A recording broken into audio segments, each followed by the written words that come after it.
ए बापा माँ को भल पाइबा पूरा अजब। छोट बेले आम जो पाठ न पढ़ू दुष्ट हो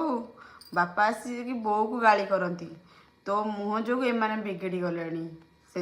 एमाने पाठ पढ़ुना दुष्ट होती तू तांको मुह देचु बापा गाली करी दांड को पलैती किंतु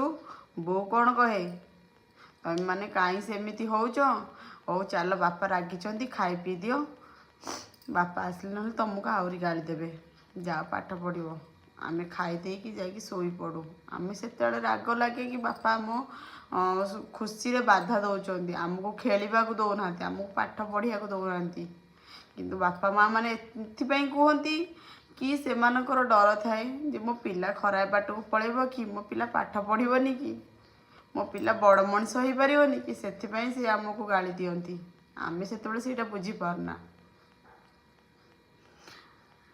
बापा दांडरू आसिकी कहती अरे मो छुआ को खाया को देचु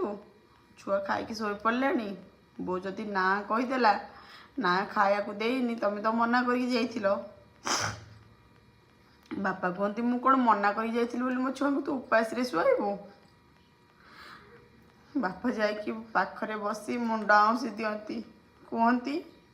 एबे तो ये छोट पिला गुड़ा से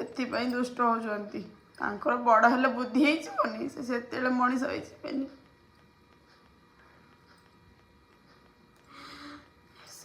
से भल पाइबा कहीं दे पारे।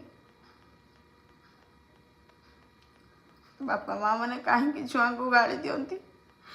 कहीं पाठ पढ़िया को कहती कहीं भल मनीष हाँ कहती सेटा एबे बुझीपारुची एबे बहुत मन पड़ुची से छोट बेल फेरी आसंता कि